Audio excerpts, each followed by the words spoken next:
Lucas capítulo 2, a partir do versículo 8.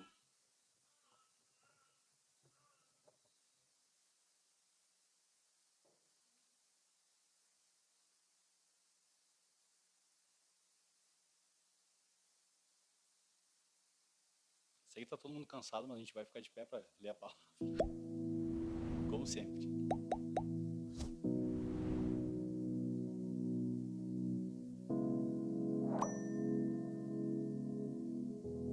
Vamos ler com fé a palavra de Deus, então.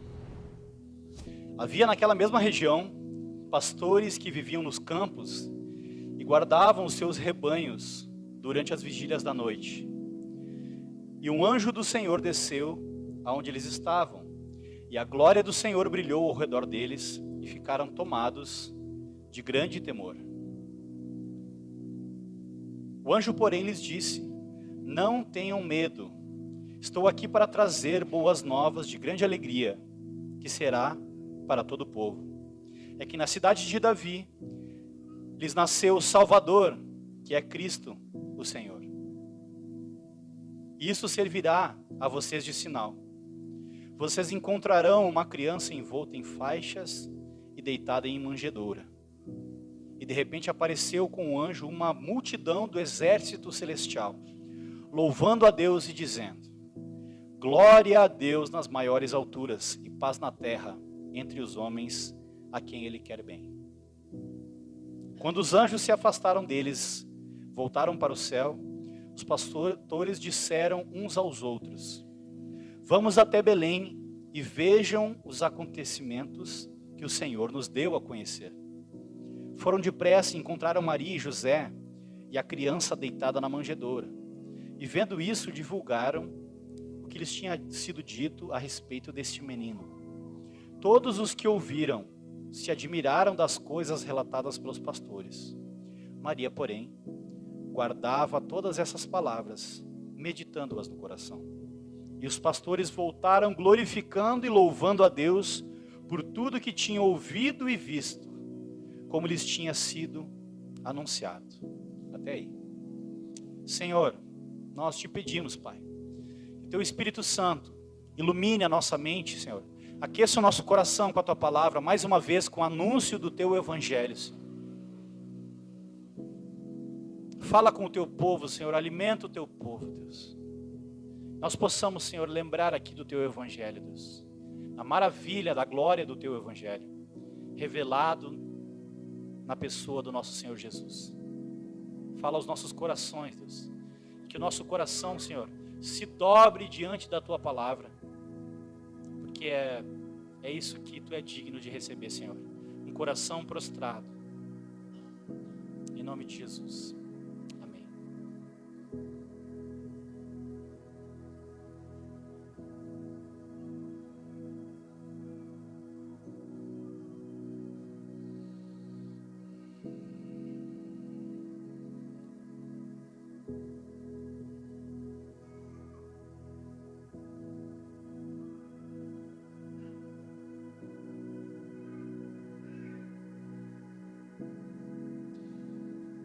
Havia naquela mesma região pastores que viviam nos campos e guardavam seus rebanhos durante as vigílias da noite. E um anjo do Senhor desceu aonde eles estavam, e a glória do Senhor brilhou ao redor deles, e ficaram tomados de grande temor.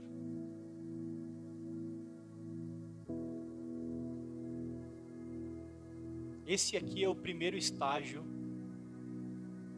de quando nós conhecemos a Deus. Quando nós temos uma visão real de quem Deus é. Essa é a primeira reação quando nós entendemos que o Deus a quem nós cultuamos, a quem nós vemos aqui adorar, com quem nós nos relacionamos, a primeira atitude é uma atitude de temor. Por quê? Por que é natural nós, aqui no caso os pastores, sentirem esse temor inicial? Eles sabiam que os pastores eram judeus, né? E eles sabiam quem era o Deus deles. Eles sabiam que esse Deus que estava se revelando através do anjo era o mesmo Deus que tinha libertado o povo do Egito. Era o mesmo Deus que tinha entregado as tábuas da lei para Moisés. Quando Deus estava ali conversando com Moisés, entregando as tábuas da lei, no Monte Sinai, havia trovões, havia fumaça e havia... a presença de Deus era notável. E as pessoas tinham medo de Deus. Hoje em dia, a palavra Deus está banalizada. A palavra Deus é qualquer coisa. As pessoas têm diminuído a grandeza de Deus, a verdade de quem Deus é. Há uma mera interpretação pessoal. Eu não me lembro se foi o C.S. Lewis que falou isso. Ele falou que quando... se você cultua... Acho que foi o C.S. Lewis que falou. Se você cultua e adora a um Deus que concorda com tudo com você, você não está adorando a Deus. Você está adorando uma projeção de si mesmo elevada, deificada, elevada à condição de Deus. Então cada um cria o seu próprio Deus e adora uma imagem divina de si mesmo. O Deus que eu acredito é uma imagem de mim mesmo, dos meus gostos pessoais, na minha moralidade, elevada à altura de Deus, entre aspas. E as pessoas estão enganadas. O próprio João Calvino falou que o coração humano é uma fábrica de ídolos. E o que é o ídolo? O que é o ídolo? É algo que nós pegamos e transformamos em um Deus. Nós atribuímos divindade a algo. E essa divindade nos dá identidade, nos dá aquilo que nós queremos. Nos dá paz, nos dá dinheiro, satisfação, prazer. E aí existe uma infinidade de deuses. E a gente poderia ficar falando horas sobre outros deuses. Mas o foco da mensagem não é esse hoje. O foco da mensagem é o próprio Deus, é a revelação de Deus. Como é que nós conhecemos a Deus? Nós só podemos conhecer a Deus porque Deus escolheu se revelar a nós. Ele escolheu se revelar a nós de N maneiras. No Antigo Testamento, de N formas. Mas depois Ele escolheu se revelar a nós através de Jesus, da pessoa de Jesus. É por isso que os cristãos acreditam que Jesus é Deus. Jesus é o Filho de Deus, mas Jesus é Deus. Isso torna a nossa fé distinta de todas as outras. Todo esse cenário que se criou aqui, que a gente acabou de ler, mas o que tem a ver? Deus mandou um anjo, é aí que eu quero chegar. Deus mandou um anjo para anunciar para os pastores que o filho dele tinha vindo à terra. E aí os pastores, que não eram ninguém na sociedade, eram os párias da sociedade, eram aqueles que estavam à margem da sociedade. O trabalho de um pastor é diferente hoje do pastor que está na TV, que tem status, que anda de carro importado, diferente. O pastor era aquele que cuidava das ovelhas. Esses pastores aqui cuidavam das ovelhas que eram ovelhas para o sacrifício no templo, para expiação do pecado, para os rituais no templo. Então eles faziam esse trabalho, eles ficavam cuidando das ovelhas no campo, e era um trabalho inglório, era um trabalho que ninguém dava moral. Inclusive, a palavra deles não valia nada num julgamento. Na cultura judaica, a palavra de um pastor de ovelhas era a mesma coisa que nada, não valia no julgamento. E olha que interessante. Olha que interessante. Deus escolheu se revelar justamente para aqueles que estavam à margem da sociedade, justamente para aqueles que ninguém daria nada. Eu não sei você, se você veio de uma família rica, que tem um sobrenome que, né, fala por si só, mas no meu caso, eu acredito que no caso de muitos aqui, não pertencemos a nenhuma família nobre, não pertencemos a alta sociedade, não temos nenhum status que vá dar peso de glória para o Evangelho através do nosso nome.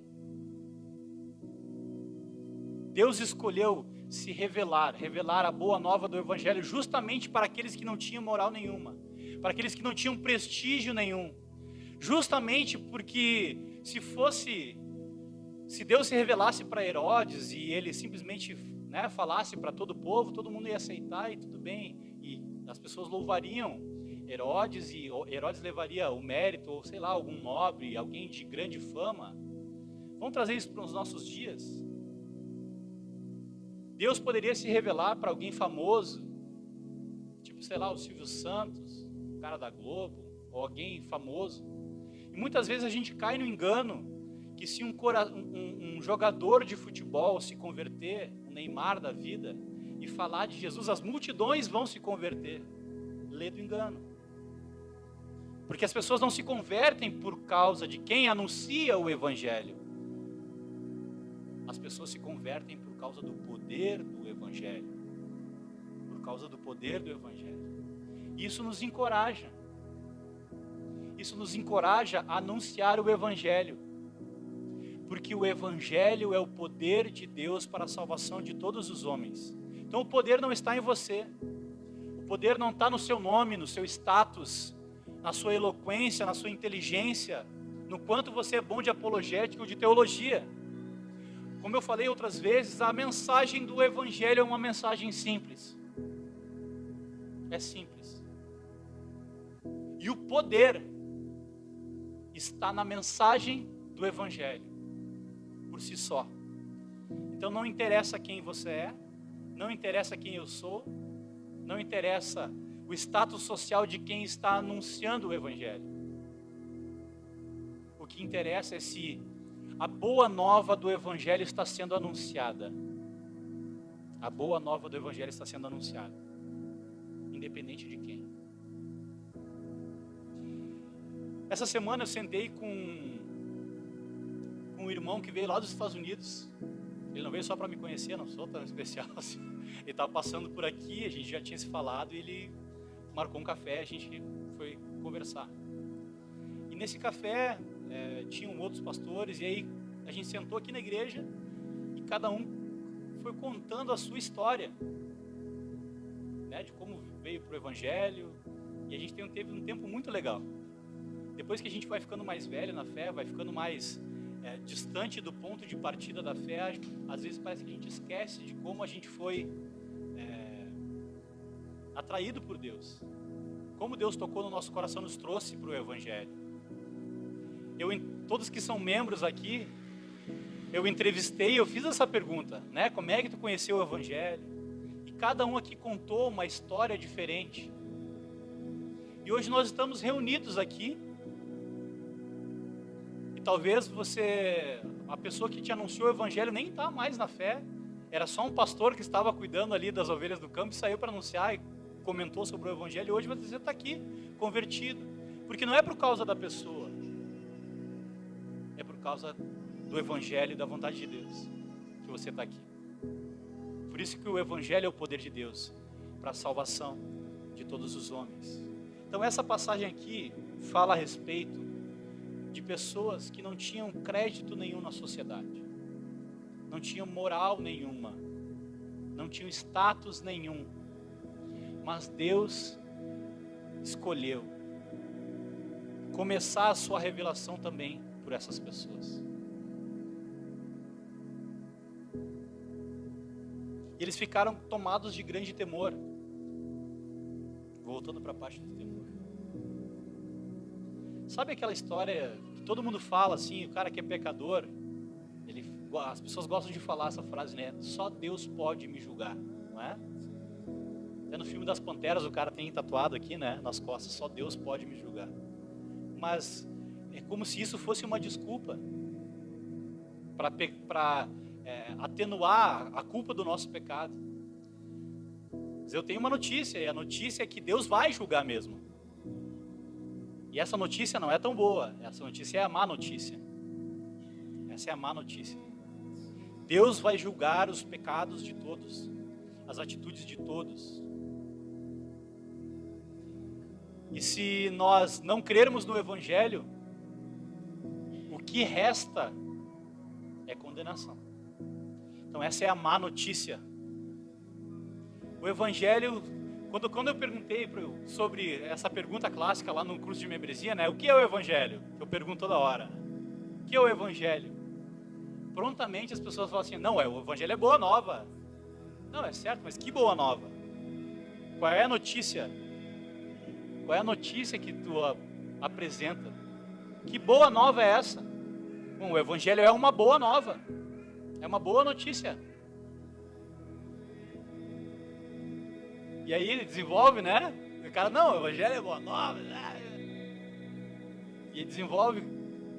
Que boa nova é essa? O Evangelho é a boa nova de Deus para a má nova, para a má notícia da nossa condição caída. Essa é a boa nova. Deus teve boa vontade. É isso que os anjos vieram anunciar, né? Olha aqui, que os anjos anunciaram. Glória a Deus nas maiores alturas e paz na terra entre os homens a quem Ele quer bem. Essa é a boa nova. Ou seja, Deus escolheu não derramar a sua ira, não julgar o homem de bate-pronto a partir das suas atitudes.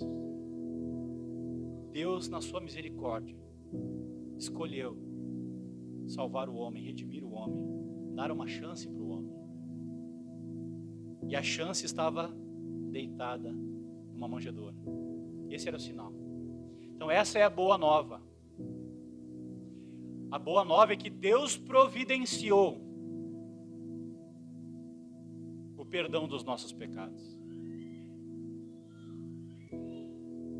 Olha só que interessante, olha essa conexão. Os pastores estavam lá, cuidando das ovelhas que seriam sacrificadas no templo, para fazer a expiação, ou a limpeza dos pecados, a reparação dos pecados do povo judeu. E os anjos vieram falar, agora Deus providenciou um cordeiro e um sacrifício que vai ser pleno, completo. Completo. É através desse cordeirinho que está deitado nessa manjedoura que Deus vai limpar o pecado daqueles a quem Ele quer bem. Agora que a gente já pregou os 5 pontos do calvinismo, eu posso falar aqui que Deus tem os seus eleitos. É esses que Ele quer bem. Glória a Deus nas maiores alturas e paz na terra aos homens a quem Ele quer bem. Ou seja, Deus providenciou a paz, a reconciliação entre os eleitos e Deus. E o que acontece então quando nós cremos no Evangelho?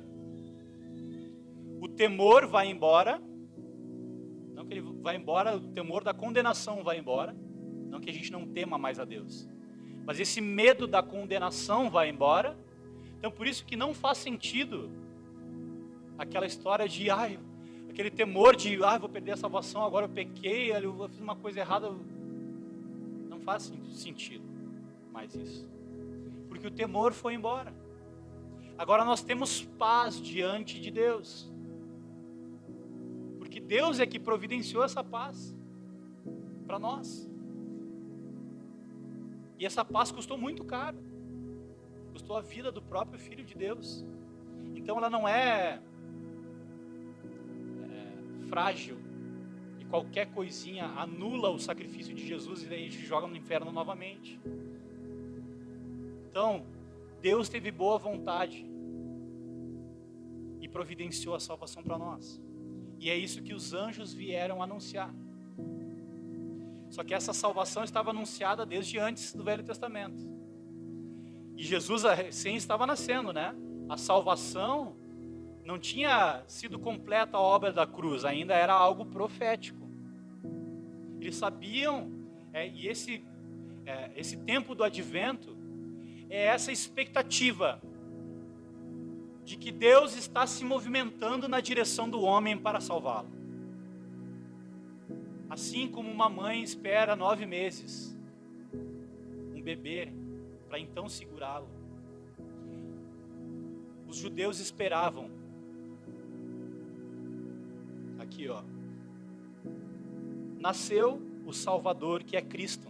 Eles esperavam o Cristo, o Messias. Cristo quer dizer Messias, o enviado. Eles estavam esperando o Messias. E agora o Messias chegou. E quando ele chega, louvor. Né? Aqui foi a primeira cantata de Natal, né? Foi a primeira cantata de Natal. Jesus nasceu, foi anunciado e os anjos vieram e cantaram essa música aqui. Glória a Deus nas maiores alturas. Uma legião de anjos. Talvez foi a cantata de Natal mais bonita que já rolou no mundo, quando Jesus nasceu. E só 2 ou 3 pastores ali viram. Glória a Deus nas maiores alturas. E olha a boa nova. Então, eles viram que Deus estava se manifestando diante deles. E aí o coração deles apertou, porque eles pensaram: agora chegou o julgamento de Deus. Ferrou. Perdeu o Playboy, agora já era. Deus vai estraçalhar agora. E o que o anjo falou para ele? Aí vem a boa nova. A boa nova para a má nova. Não tenham medo. Eu estou aqui para lhe trazer boa nova de grande alegria. No grego a palavra boa nova é evangelion. Evangelion. E aqui no texto grego, os anjos estavam então anunciando o evangelho. Eles estavam evangelizando os pastores. Estavam trazendo essa boa nova de grande alegria. Então o evangelho é essa boa nova de que Deus providenciou aquele que é o Salvador, que é Cristo e Senhor. Esses títulos aqui são muito importantes. E eles distinguem o nosso Senhor Jesus de todos os outros deuses, de todos os outros falsos Jesuses que estão se apresentando aí na sociedade. Apresentam vários tipos de Jesus.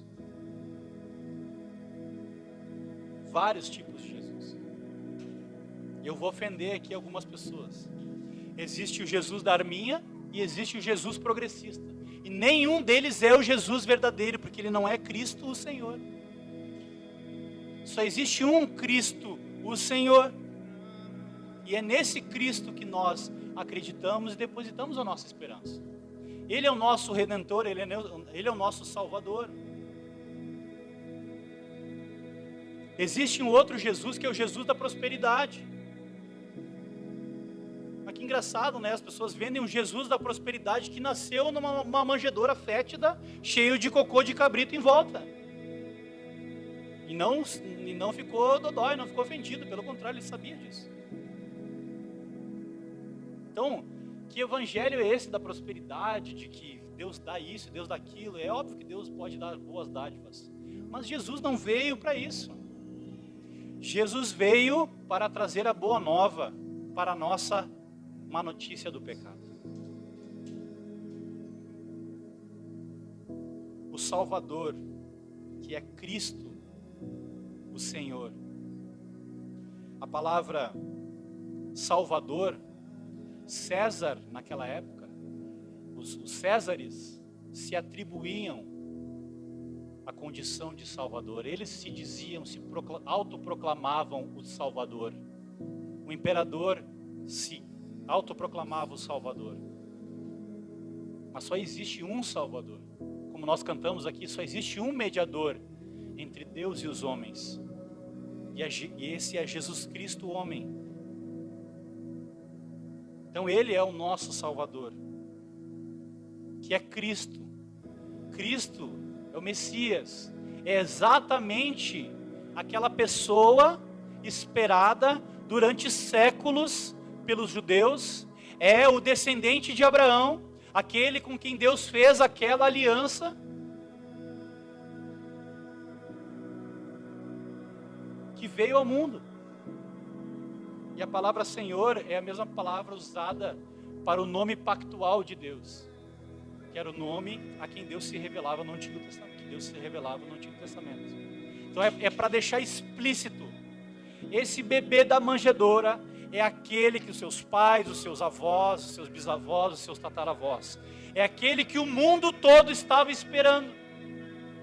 Esse bebê da manjedoura aí, acredite, mesmo sendo numa manjedoura, e o sinal é esse, o anjo fala, o sinal é justamente esse, porque enquanto todo mundo espera um Salvador rico, poderoso, diante dos homens, Ele se fez servo, Ele lavou os pés dos discípulos, Ele entregou a sua vida, Ele abriu mão de tudo para que nós tivéssemos tudo.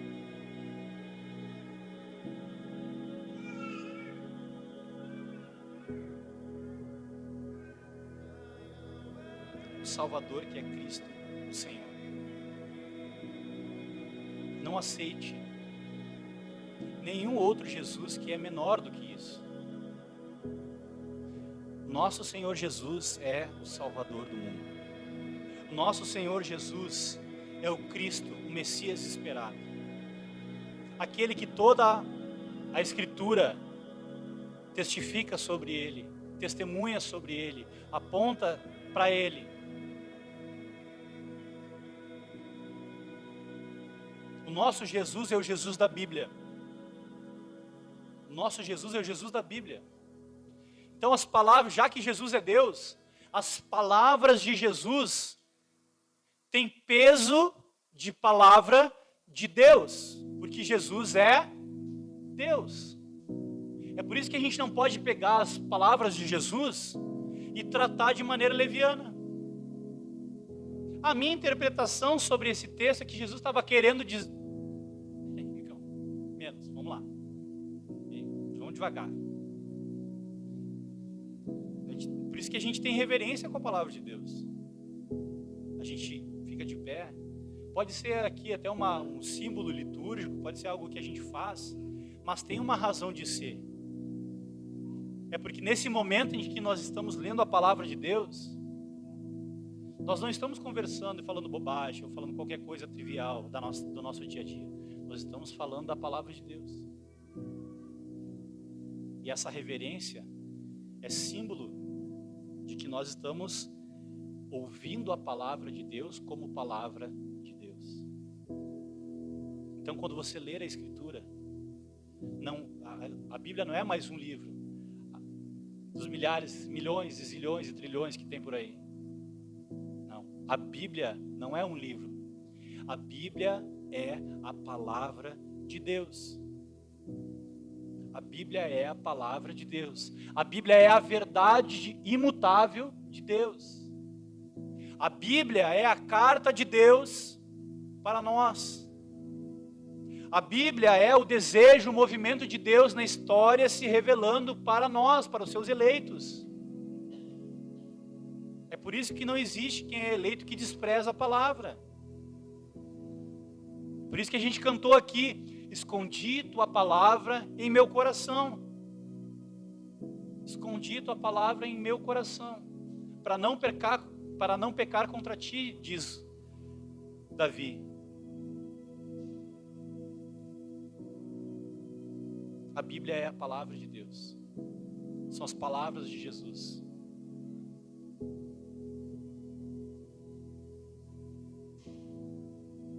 E isso servirá de sinal a vocês. Vocês encontrarão uma criança envolta em faixas e deitada em uma manjedoura.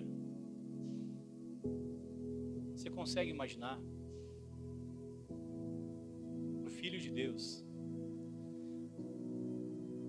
Você já foi naqueles passeios do colégio que tu vai numa fazenda, que aí tira leite da teta da vaca, aí tem ali, nunca foram nisso aí? Não me deixa sozinho aí, né? Eu fui. Obrigado. Geralmente as escolas fazem passeio para ir numa fazenda, escola, que aí tu vai ver como é que é todo o processo da fazenda. Aí tem ali os bichinhos e tal. E quando tu entra num lugar, que é esse lugar aqui, onde Jesus estava deitado, é um lugar extremamente fedido. É um lugar inapropriado para se ter um filho. Inapropriado para se ter um filho.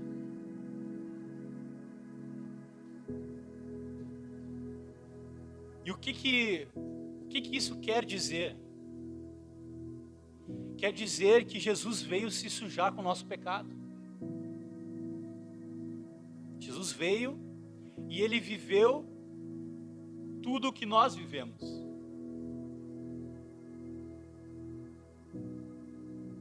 Jesus, eu não estou tirando da minha cabeça, tá?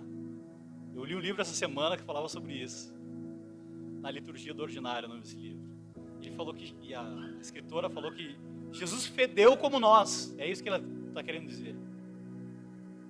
Passou pelas mesmas coisas que nós. E ele ia no banheiro, fazia o número 1, número 2, se sentia cansado, se sentia triste. Ele experimentou toda a corrupção do nosso corpo, esse corpo que nós vivemos. Ele experimentou tudo isso. E ele teve que passar por tudo isso para poder fazer essa oferta aceitável a Deus. Para que ficasse também de testemunho diante dos olhos dos homens, ficasse marcado na história, que um dia o próprio Deus se esvaziou. Vamos abrir Filipenses capítulo 2, por favor. Acho que vai ficar melhor de explicar.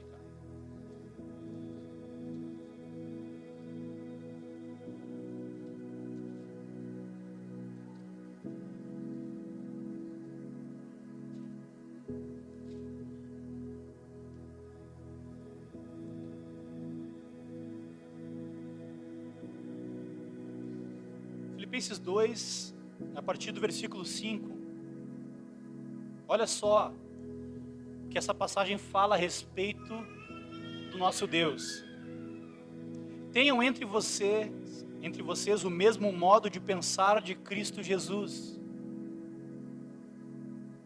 que mesmo existindo na forma de Deus, não considerou o ser igual a Deus algo que deveria ser retido a qualquer custo.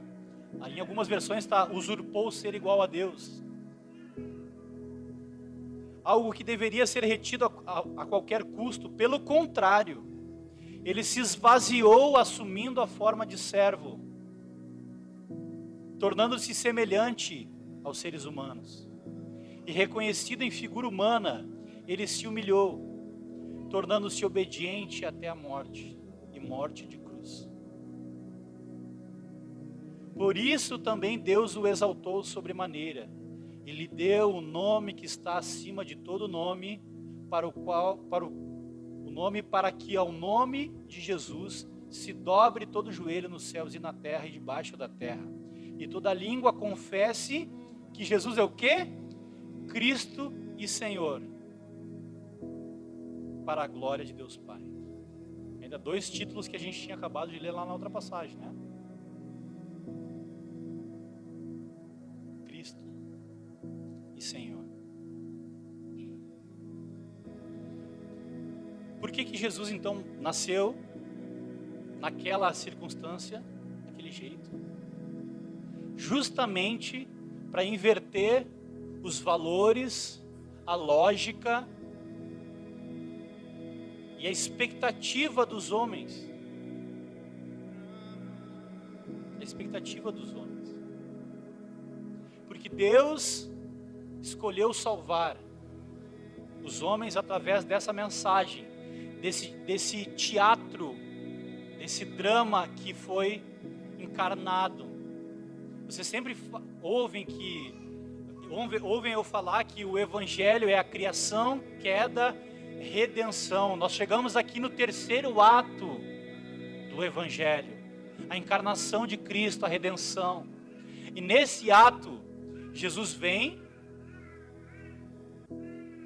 se humilha, toma forma de homem, se suja com os pecados dos homens, toma sobre si o nosso pecado, literalmente.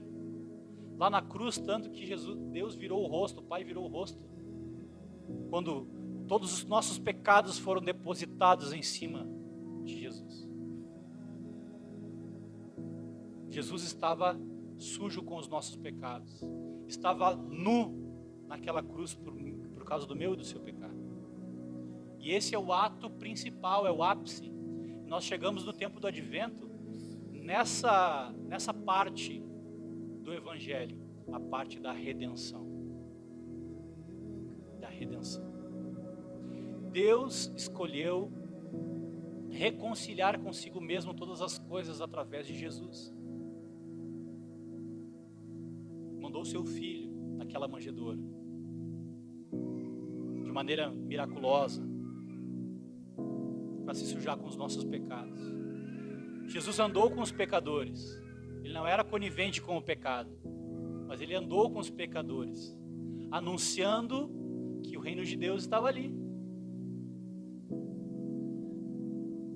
anunciando aquilo que ele veio fazer, denunciando os pecados dos fariseus, literalmente se sujando com os pecados dos outros.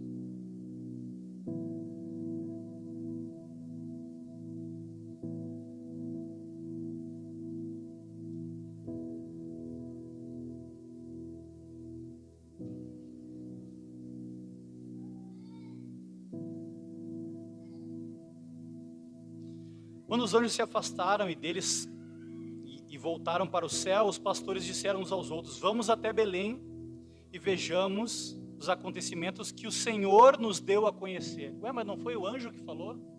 Mas é que era o anjo do Senhor, que estava entregando a mensagem do Senhor.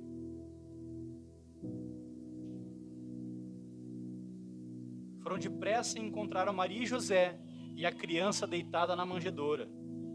E vendo isso, divulgaram o que lhes tinha sido dito a respeito desse menino. Todos os que ouviram se admiraram das coisas relatadas pelos pastores. Maria, porém, guardava todas essas coisas, meditando-as no coração. E os pastores voltaram glorificando e louvando a Deus, porque tudo o que tinham ouvido e visto, como lhes tinha sido anunciado.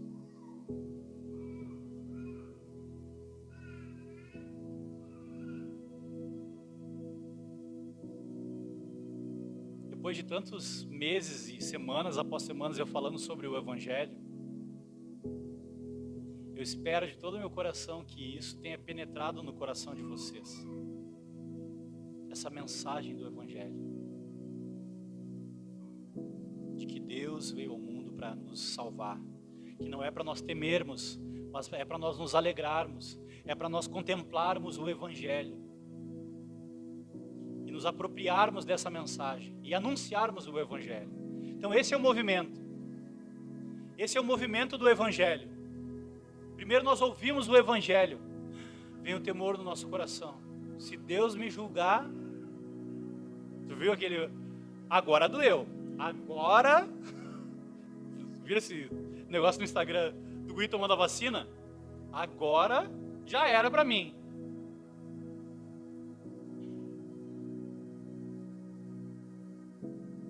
Mas aí veio o anúncio do Evangelho de que nós não precisamos ter medo. Cristo veio de fato, morreu pelos nossos pecados, e agora nós podemos ter paz com Deus.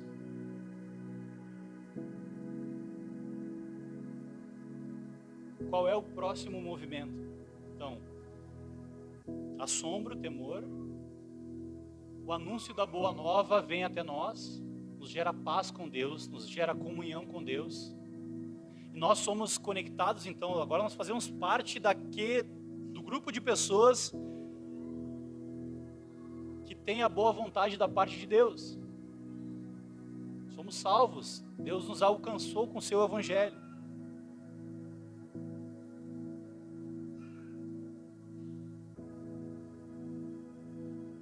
E eles constataram que tudo aquilo que o anjo tinha anunciado tinha de fato acontecido. O que é a igreja? A igreja é o evangelho visível. A igreja é o evangelho visível. Ao ouvir as histórias de vocês, que vocês ouviram o evangelho, Deus operou uma transformação muito grande na vida de vocês. O evangelho se tornou visível na vida de cada um. Nós estamos aqui reunidos mais uma vez para proclamar o evangelho. Eu já falei isso algumas vezes na igreja, que toda vez que você sai da sua casa e você vem até a igreja num domingo qualquer, você está anunciando para o mundo que você tem um Salvador, que esse Salvador é Jesus, e que você está se juntando àqueles que também creem na mesma mensagem do evangelho que você. Com as suas atitudes, você está dando um testemunho público do evangelho, exatamente como os pastores fizeram. Quando a gente vem aqui, a gente não canta, a gente não adora a Deus, não cantamos aqui. Ele é exaltado, para sempre exaltado. Ele é o Senhor. Sua verdade vai sempre reinar. Nós cantamos juntos aqui. Então aqui, os pastores estão vivendo esse movimento do evangelho. E todo culto é esse mesmo movimento. Nós viemos até aqui, Deus se revela para nós através da sua palavra. Por um momento dá um medinho, mas depois nós somos consolados pelo evangelho e pela boa nova. Nós olhamos para a vida uns dos outros e vemos que de fato o evangelho é o poder de Deus para a salvação de todos os homens, para todos os tipos de pessoas, faixas etárias, posição social. Nós vemos o evangelho, contemplamos que de fato a mensagem de Deus do evangelho salva pessoas. Salvou vocês, me salvou. Isso nos faz cantar novamente e adorar a Deus, louvar a Deus pelos seus feitos. E a última parte do culto é quando nós saímos daqui. Nós saímos daqui para anunciar que um dia Deus enviou seu Filho para nos salvar. Ele nasceu, habitou entre nós, morreu por causa dos nossos pecados, para que houvesse paz entre nós e Deus. E semana após semana nós vivemos essa dramatização do evangelho nas nossas vidas. A minha pergunta, eu já estou encerrando, é: o evangelho de Jesus. Eu sei que eu preguei uma mensagem aqui bem comum, normal, que está praticamente todo mundo careca de saber. Mas a minha pergunta para você é justamente essa: o evangelho de Jesus ainda te encanta? O evangelho de Jesus ainda te assombra mesmo depois de 10, 15, 20, 30, 40 anos de igreja? Essa mensagem te faz querer viver, essa mensagem te faz querer anunciar a volta de Jesus. Essa mensagem te faz querer viver uma vida santa para estar em paz com Deus? Porque se você não entendeu o Evangelho, a grandeza e a glória do Evangelho, você não entendeu o que é a boa nova de Jesus, você precisa entender. E é por isso que, volta e meia, eu reprego o Evangelho, culto após culto, e falo sobre o Evangelho. O Evangelho precisa nos maravilhar. O Evangelho precisa nos movimentar. O Evangelho precisa mexer com a gente de alguma maneira, que faça a gente cantar, que faça a gente se mover, que faça a gente proclamar, que faça a gente anunciar. Deus salva pecadores. Esse é o resumo do Evangelho. Deus salva pecadores. Agora você sabe um bom resumo do Evangelho. Quando perguntar, vocês vão responder. O que é o Evangelho? Deus salva pecadores.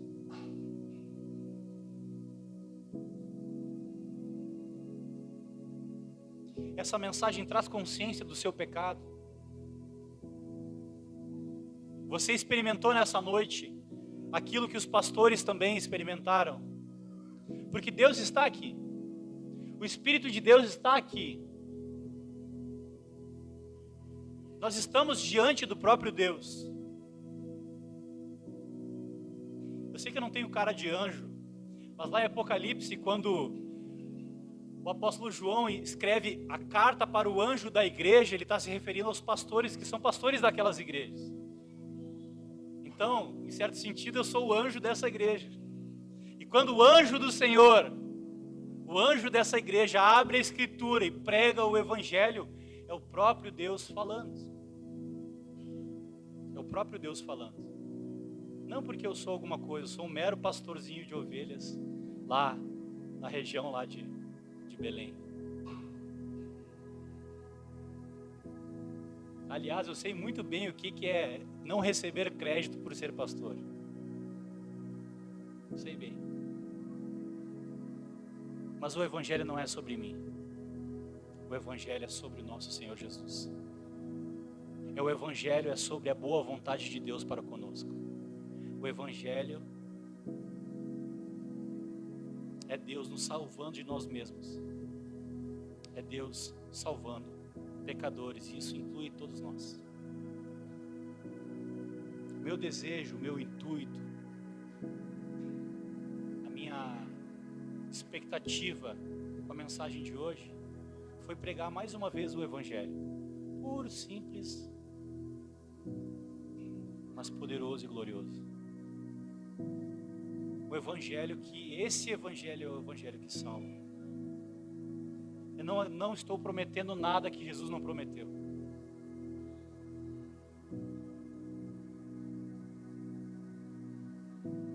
Qual é o nosso papel agora? Vocês lembram que nós saímos de um lugar, viemos para cá, para a Cidade Baixa, com um propósito, que era anunciar o Evangelho para os pecadores. Então eu queria criar essa expectativa em vocês, de que o ano que vem, todos nós vamos entrar esse ano maravilhados com o Evangelho. Nós vamos fazer a mesma coisa que esses pastores aqui fizeram, querendo viver e anunciar e glorificar a Deus. E os pastores voltaram glorificando a Deus por tudo que tinham ouvido e visto, como lhes tinha sido anunciado. A gente viu muitas coisas acontecer esse ano. Essa igreja aqui é um milagre de Deus. É um milagre de Deus.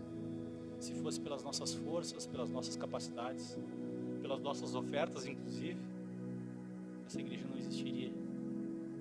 Mas essa igreja existe por causa da boa vontade de Deus para com os homens. Porque Cristo está se movendo no tempo e na história para salvar pecadores. E Cristo conta comigo e com você para glorificar a Deus com as nossas vidas, para louvarmos a Deus com a nossa vida e para anunciarmos o Evangelho àqueles que ainda não creem. Nós temos muito trabalho pela frente. A gente ainda tem um monte de cadeira vazia aqui. E Deus só nos mantém aqui para que a gente cumpra esse chamado de anunciar o Evangelho. Eu não tenho costume de tratar a igreja como uma empresa ou algo do tipo, que não é pirâmide, não é nada disso. Mas eu tenho uma meta mental na minha cabeça. Nós temos aqui mais ou menos umas 30 pessoas na igreja. Se no ano que vem cada um de nós trouxer uma pessoa, nós enchemos essa igreja. Nós enchemos essa igreja de pecadores que foram salvos por Jesus. E aquilo que Jesus fez na sua e na minha vida, nós veremos também Jesus fazer na vida de outros. E assim a gente vai vivendo, até que o nosso Senhor Jesus volte para nos buscar. Guarde isso no coração. Faça como Maria, guarde isso no coração. Medite sobre isso na sua semana. Não viva apenas para você mesmo. Viva para a glória de Deus. Viva para anunciar o Evangelho da glória de Deus. Que alegria é ver alguém se salvando, sendo salvo. Que alegria foi poder fazer o batismo do Lucas e a gente se alegrar com a transformação que Deus está fazendo na vida dele, com o casamento dele, com a restauração da família dele, com tudo isso que a gente viu e ouviu. A minha oração como pastor da igreja, como irmão em Cristo, é que a gente possa ver mais dessas histórias. A gente possa ver mais dessas histórias nesse ano. Que a simplicidade do Evangelho, mas o poder e a glória do Evangelho continue nos deslumbrando, nos encantando, nos assombrando, para que a gente viva a nossa vida assim, anunciando, glorificando, cantando para o Senhor. Amém? Vamos orar?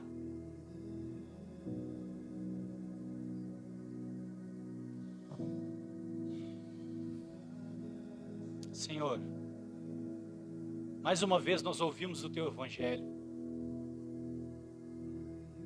Não que nós já não tivéssemos o ouvido antes, Deus. Mas como é bom, Senhor, lembrar do Teu Evangelho.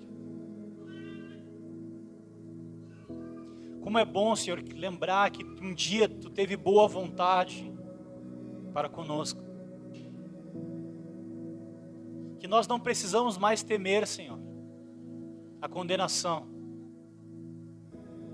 Mas nós podemos chegar diante de Ti, pelos méritos de Cristo. Nós podemos chegar, Senhor, diante de Ti como santos e eleitos de Deus, mesmo ainda sendo pecadores, porque Tu nos lavas, Senhor, com o sangue de Jesus. As nossas vestes estão brancas, não por causa de nós mesmos, mas porque Cristo fez na cruz.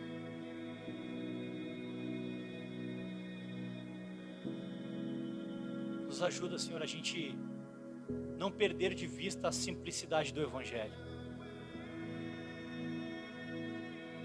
Nos ajuda, Senhor, a não perder de vista, Senhor, esse maravilhamento, esse assombro com a mensagem do Evangelho, mesmo ela sendo tão simples de entender.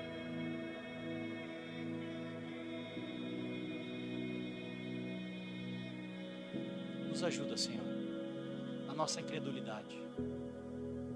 Nos ajuda, Senhor, com os nossos pecados. Nos ajuda na nossa falta de fé, Senhor. Nós desejamos anunciar o Teu Evangelho aqui na Cidade Baixa, Senhor. Que o Teu Evangelho, Senhor, no ano de 2022, ele possa penetrar, permear, Senhor, todas as áreas da nossa vida, Deus. Que por causa do Teu Evangelho os casamentos sejam restaurados. Que por causa do Teu Evangelho, Senhor, relacionamentos entre pai e filho, entre irmãos, entre amigos que se perderam, Senhor, sejam restaurados.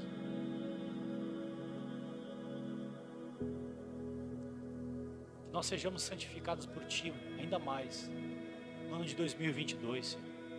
Que a transformação das nossas vidas seja notória para aqueles que nos conhecem.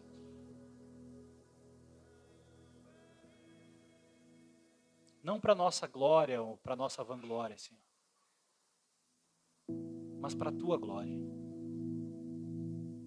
Para a Tua glória. Nós te pedimos, Senhor. Nós queremos ser vasos de honra para Ti. Transforma a nossa vida, Senhor, para a Tua glória. Nos dá poder, autoridade. Derrama, Senhor, sobre nós do Teu Espírito. Derrama sobre nós do Teu Espírito, Senhor. Para que a gente tenha autoridade para proclamar o Teu Evangelho. Para anunciar o Teu Evangelho. Mais do que para anunciar o nome da nossa igreja, da Igreja Batista Casulo. Mas que nós tenhamos autoridade, orgulho, intrepidez para anunciar a mensagem maravilhosa do Teu Evangelho. Em nome de Jesus. Maravilha os nossos olhos com a Tua glória. Em nome de Jesus. Em nome de Jesus.